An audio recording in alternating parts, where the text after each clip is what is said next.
Hello and welcome to the start of my NCR Haze playthrough, and in this episode I'll be taking you through some of the important choices to make to put Grand C Haze in power of the new California Republic. Now the NCR does start off as a rather large major nation in the wasteland, but with that comes with a few problems, namely we have retooling the firearms production, which messes with my infantry and support research speed and my production cost for fighting in infantry weaponry. We also have the Brotherhood hegemony, which affects my energy weapon and power armor research speed, and my power armor production cost is 75% more.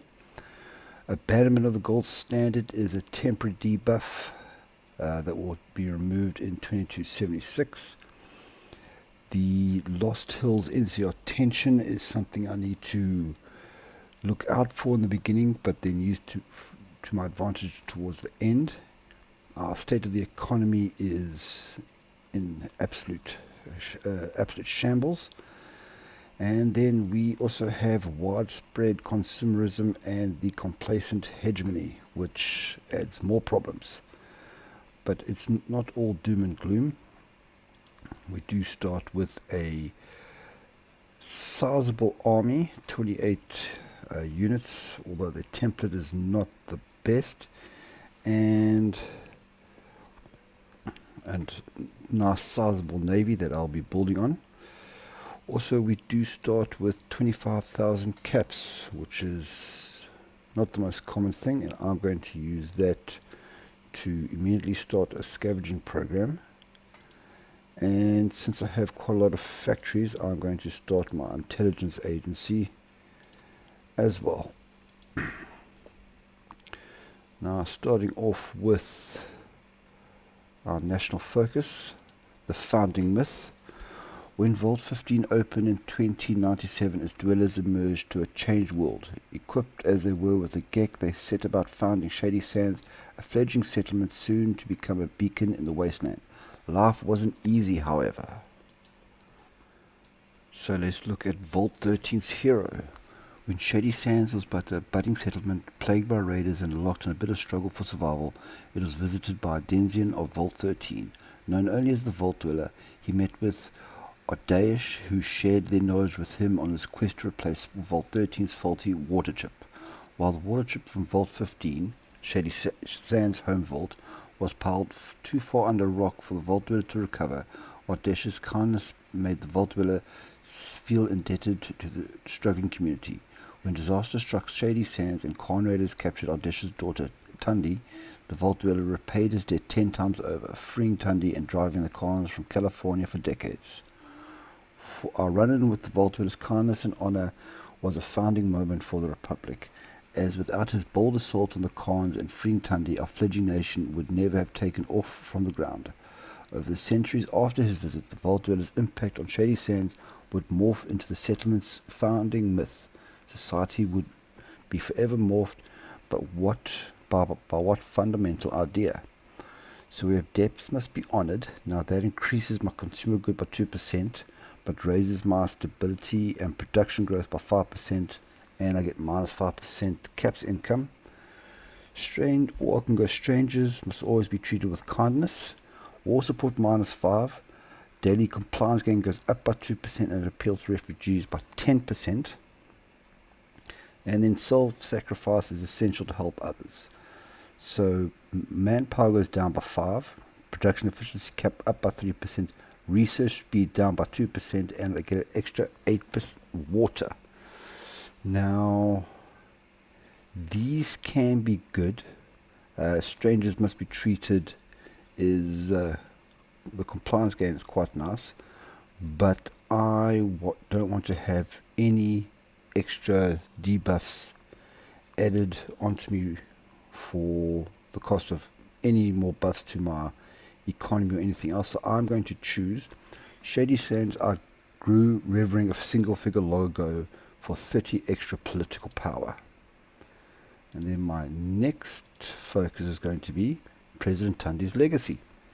While President Ardesh was instrumental in the foundation of this fair republic, President Tundi was without doubt one of the most consequential figures in our post-war wasteland. Under her wise guidance, Shady Sands grew to new heights and the republic boomed in power and influence. Her thinking forever shaped the future of the NCR and the wasteland. Alright, the Outpost of Liberty. Over 30 years have passed since the heroes of the NCR broke the Enclave forces at Navarro, and since then mighty pioneers have poured north to tame the savage land. Under the guidance of the Brahmin barons and Fergus Macready, our people opened mines, scavenged towns, and built farms to feed a hungry republic. But not all are happy with our manifest destiny. Some tribals, unwilling to adopt the NCR's enlightened guidance, resist our efforts to civilize the frontier. Shi settlers from San Francisco refuse to recognize the authority of Redding's Rangers, and some whisper the Brotherhood still has agents there, working against the Republic. Time will tell if any of these foes would threaten our march of liberty. The bear shall trample its foes, so I get a little bit of extra war support at the cost of 10 political power. The Republic's golden years. Over the 52 years President Tundi led the Republic, the Union of 5 states went from strength to strength. By focusing the Republic's economy and workforce on infrastructure and agriculture, California enjoyed a thriving network of trade routes and Brahmin farms. The clearing of roads, rivers and railways paved the way for the rapid redeployment of the NCR's growing military, allowing the prompt response to threats across Southern California and reaching north towards Redding. Backed by an abundance of renewable food thanks to GEC-created farmland and the Brahmin herds, the population of settlements, major and minor alike, exploded, further ballooned by the influx of new settlers from across Northern California and beyond. Never afraid of using underhand tactics to achieve her goals, she bullied New Reno and Vault City into joining the Republic as autonomous territories and ordered the assault on Navarro that would shatter the enclave on the west coast. In the premiership so abundant with success and victories, Tundi's legacy has shaped every aspect of the NCR and the wider wasteland. One set of her policies saw success beyond comparison and helped the founding Shady Sands grow beyond comparison. So we have careful nurturing of civilian industry, which gives me an extra 4 civilian workshops in Shady Sands. Or we can clear the railways across the waste, which gives basically every owned state an extra bit of infrastructure. Building forts in vital location does the same. On every victory point I get 2 watchtowers, and then I can cultivate arable land around settlements, which will give me 1 production slot in every owned state and another piece of water in the hub.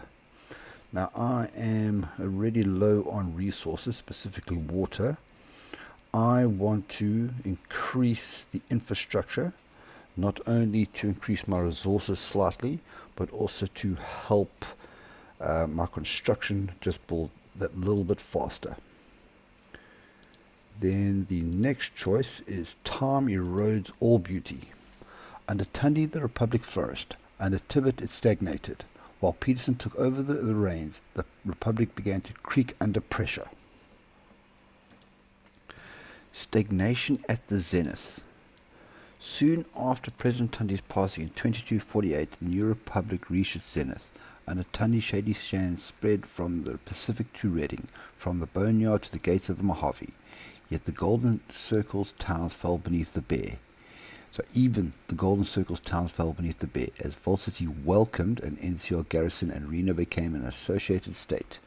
At home, Tundi's fierce regulation against wealthy ranchers, the so-called Brahmin barons, and rich trading monopolies ensured prosperity and support for the Republic and revived dreams of a better world.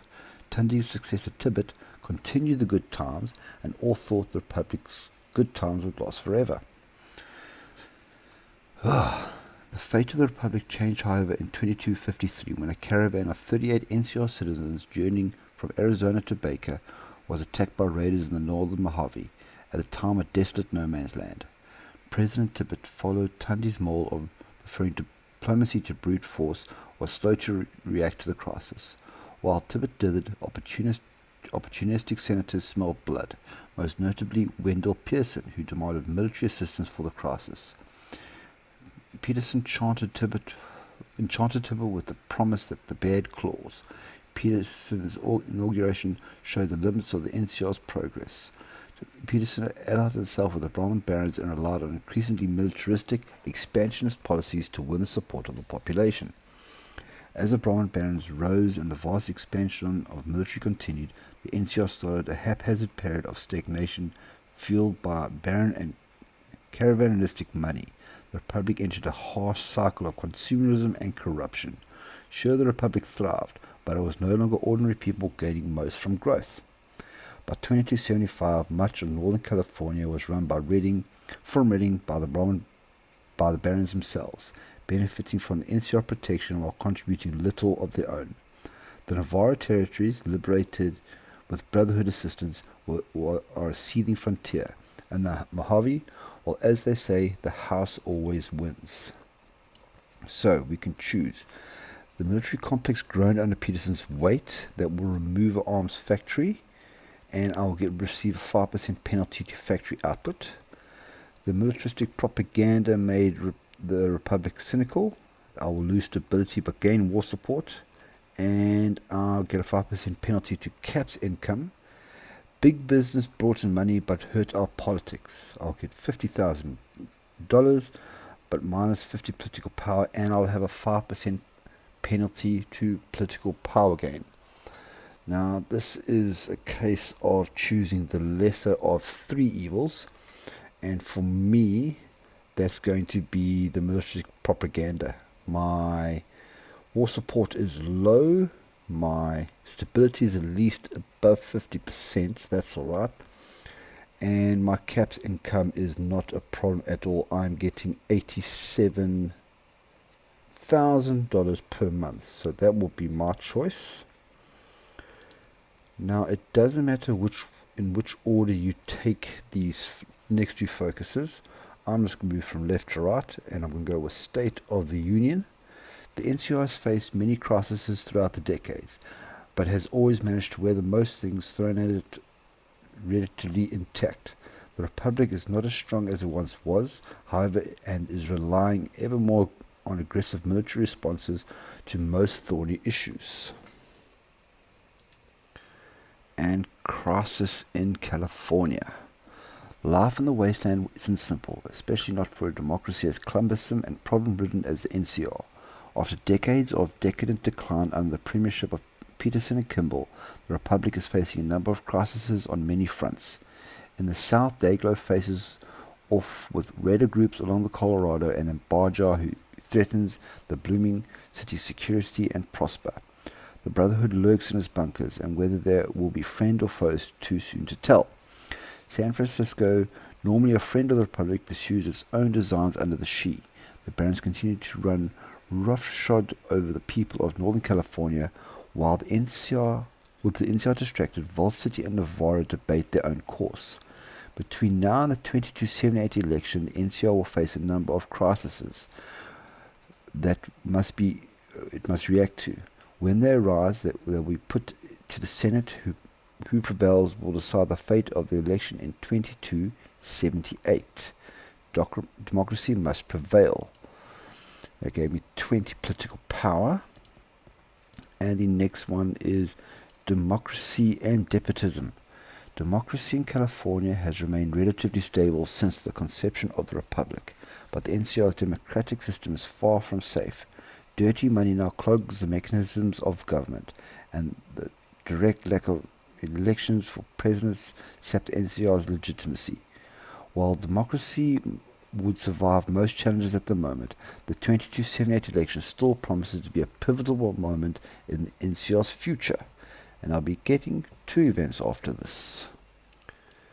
And now we have the 2278 Senate election. The NCR may be a bit different from what it used to be. There are no chieftains, town bosses, kings or dictators here. Our leaders are elected by the people. That's right. Every state has the right to send representatives to the Hall of Congress. These representatives select the president and vice president to head the council, and it is their advice that guides the president's decisions. The Senate election of 2278 will decide ultimately who becomes the next president. President Kimball is likely to remain in office, but he faces opposition at home. My allegiance is to the Republic, to democracy. A little bit of Obi-Wan right there. 20 political power, and by the people, for the people, of the people. The followers are fierce opponents of Kimball and backed by Governor Allgood Murphy. As he once put it in the speech earning his name, we must be thankful that we have no ills at home and can afford another war. There is no crime in the Republic. There is no want in the Republic. There are no children in the need of schools, no sick in need of care. There are no farmers who need assistance, no neighbors who need a hand. To spend as much blood and treasure as we have, all must be good. A little bit of sarcasm there, I think. One of Kimball's other critics is Mayor Haye of Dayglow. Mocked for his old world blues, Haye studied America's past, the days when a nation stretched from sea to shining sea, with influence extending from the pole to frozen pole.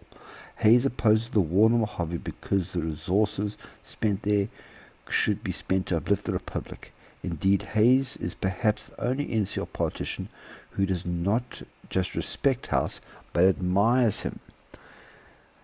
And that's still better than worshipping a Maxim dynasty. And another 10 political power, which is going to take me up to 99.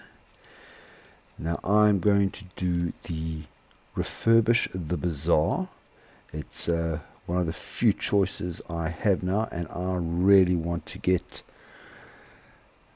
2 extra building slots and a little bit of development income in Shady Sands. So I'm going to refurbish the bazaar. The bazaar has been the heart of Shady Sands since its founding. What greater way to showcase the prosperity and power of the Republic than turning into a veritable shopping mall? Then I'm just going to wait one more day. Now I have my 100 political power, and I am going to hire one of my all-time favorites, the Golden Gecko Entertainment Company, for the political power gain of 5%, extra 5% stability, and more passive caps income. Alright, the bazaar has been refurbished. Now I'm going to take a chance here, and I'm going to do the Bears Raw. If you care about Vault City, now is a good time to do the selection of 2275 so that you can have a little bit of influence into what happens there in favor of the NCR. I don't care about Vault City for this run, so I'm going to do the Bears Raw because I really want to get to this mechanized bull as fast as I can. Long gone are the days when the NCR's army was nothing better than tiny militias with few to no guns. A large nation needs a large, well-maintained army consisting of brave soldiers that are capable of defending it and its interests. For NCR citizens, they deserve nothing less. Now I'm going to get 20 army experience so I can finally sort out my templates. Alright, so the Bears Raw is completed. Now I am not going to go for the mechanized bull as much as I want to, as I'm very close to the Navarro crisis kicking off. So instead I'm going to go to Buster Emporium's expansion. Despite its small beginnings, Buster's Emporium has grown from a humble tent to a mighty factory. They will gladly contract with us. So I'll get a research bonus for anti-tank weaponry of 40%, and I'll get another arms workshop, which is very nice because I'm planning on having a massive army that I will need to keep supplied. Alright, gang violence is blooming in the hub. The hub in some ways is the epitome of the NCR's contrast. Home to the thieves, girls, and the underground. It's home to some of the richest merchants in the West. Recent economic development has attracted thousands of citizens to its city, lured to the promise of a bright tomorrow. But not everyone can succeed. Unfortunately, the numerous gangs present in the city have taken advantage of those who fall through the cracks and have continued to grow in power, resulting in steadily increased violence. With our economic capital embroiled in petty crime, trade income has fallen drastically. We could wait for the hub's municipal forces to resolve the violence themselves or undertake a federal, military and physical intervention. After all, investing in the hub could be a long-term benefit to the Republic. So you have two choices. Government intervention will help, which will get chaos in the hub, which has quite a few debuffs, but opens up a new branch in our focus tree, or we have the price of progress, which has some debuffs but does actually sort itself out on its own. Now the branch of the tree that they are talking about is this section here, which has quite a few nice little debuffs, and if I remember correctly, I get another, I think I get another unit leader here, but I'm not 100% sure about that. But either which way, I'm going to choose government intervention will help. Okay, the Navarro crisis has started with the Battle of the Bodega. The sleepy Shi town of Fusang near the site of old Bodega is one of the handful that dot the coast of Navarro, and all was well there until 12 o'clock 11 April 2275. On that fateful day, Shi insurgents attacked our tax collectors, trespassing on our hard-won soil. Can we stand for this? No, of course not. We go to war. How else can we protect our citizens? So we replace the northern frontier with tensions in the frontier, which will take our weekly manpower down by -1. And we get Navarro intervention, which allows me to send increased volunteer forces. And the most important thing here is we complete the focus's a motion of no confidence, and Navarro territory leaves the NCR. Allgood's fury. I had no idea that things were so good, Murphy cried in the halls of Congress, that we once again face a war. The Van Graafs and barons in Navarro trample the rights of tribals. They extort crops from the settlers from the Shi, and they smuggle guns and drugs to Oregon. Now you ask NCR soldiers to fight and die for them. Kimball waited for the cries to die down and slammed a fist on the podium. Spare me your moral condensation, Murphy. As far as I can see, it is only the Republic that takes risk for humanity. It is our rangers that crack down on cannibalism in Navarro, our merchants who sold the Shi their farming tools, and our settlers that tamed the mighty forests of the north. Some of the men fight for nothing more than the flag and their own interests, but we stand by the people of Navarro and the Republic, the one society that goes out armed for a fight and for freedom. We will not surrender our hard-won lands so you can feel smug at home. So we get two options: to the Republic, the home of freedom. This will complete the focus support for President Kimball, and the free people should not take it from others. That completes the focus ready for Senator Allgood. Now what this does is it unlocks, so move these all out the way here, it unlocks these two branches of the tree. So if you were wanting to keep Kimball in power, you would go this way. If you want to change to Senator Allgood, you would go in this direction. I don't care for either of those, so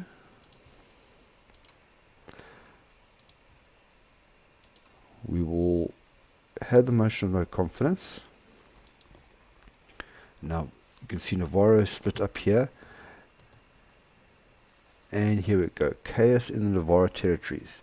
Northeast California burns today as after a skirmish between Van Graaf mercenaries and Shi settlers in the coastal city of Fusang left 21 dead. Orders collapsed in the NCR Navarro territory. Settlers aligned with the Shi and the tribals of the region have both taken up arms against the local garrison, successfully taking control of the east and south of the frontier territory in what has been dubbed the Navarro crisis.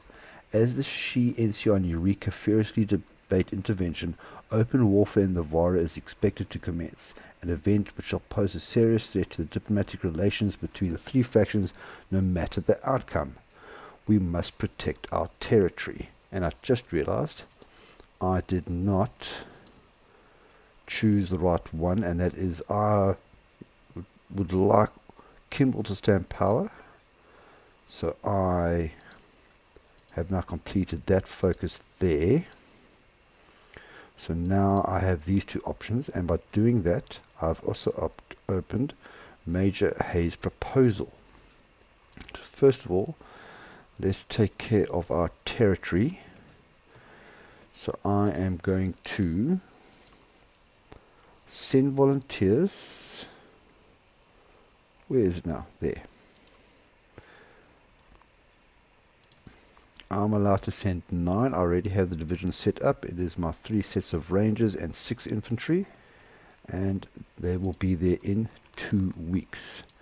Now, you don't have to take part in this conflict to get Haye into power, but I prefer to do it because I don't want Eureka or the Shi getting larger territory and starting to go down their focuses of becoming either Granite Company or the San Francisco Brotherhood of Steel. So I would rather have this for myself. Now, this is a very important point that you have to do. I understand that I have made some progress before this focus, Buster's Emporium, but I need to cancel it. Even though I'll lose a week of progress, I'll save 10 days, because at this state, at the very beginning of the Navarro crisis, you must start Mayor Haye's proposal.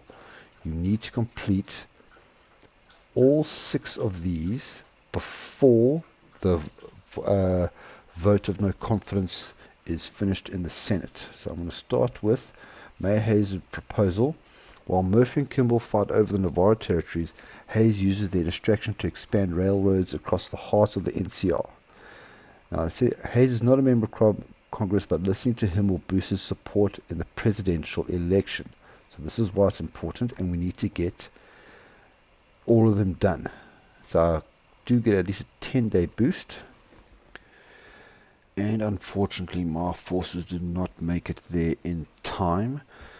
So I will now have to deal with whatever happens between the Shi or Eureka winning this Navarro crisis in the future. It's unfortunate, but it's the way it is.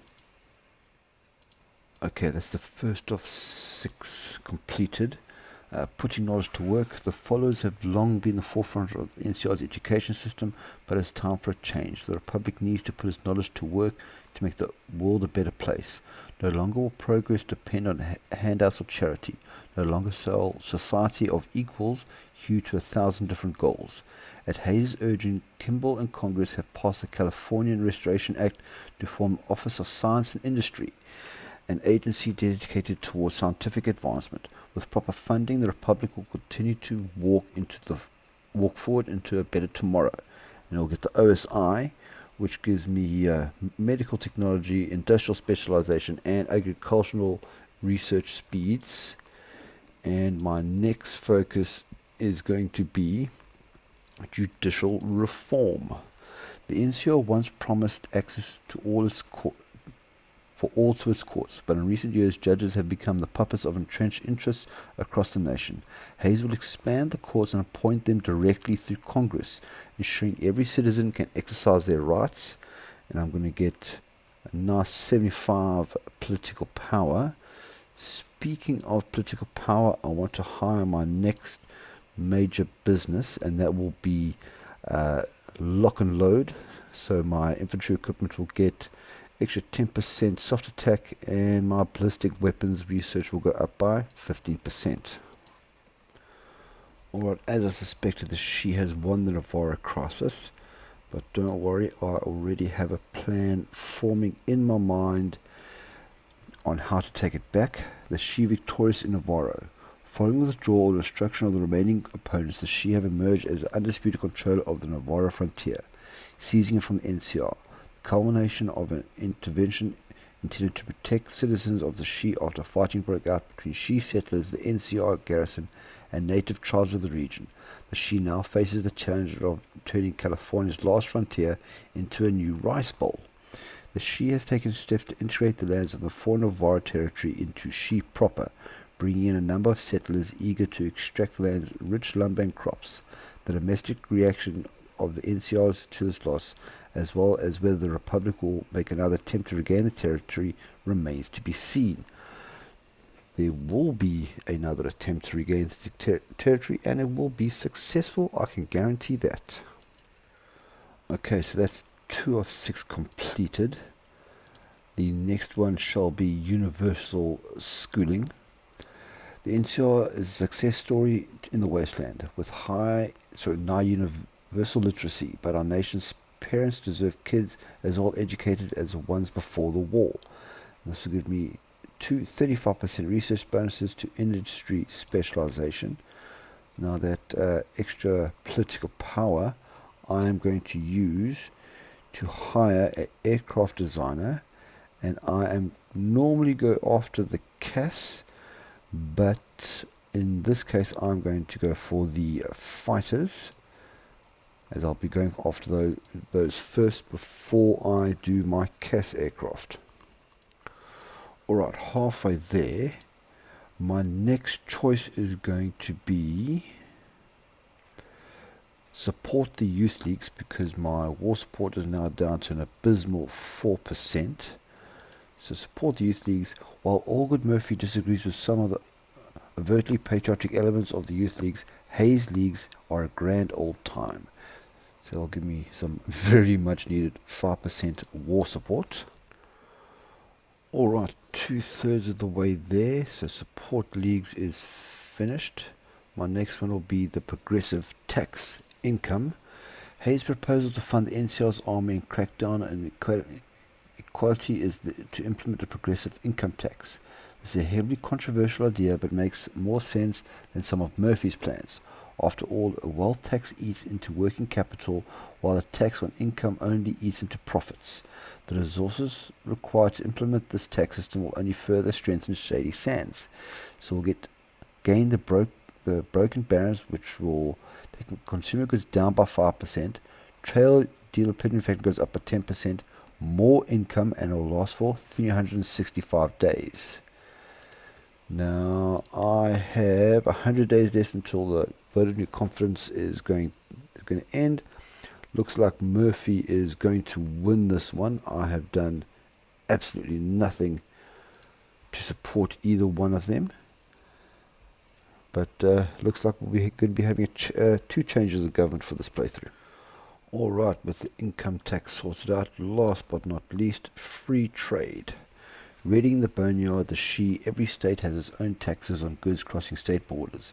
The Republic should be a single trade area controlled from Shady Sands.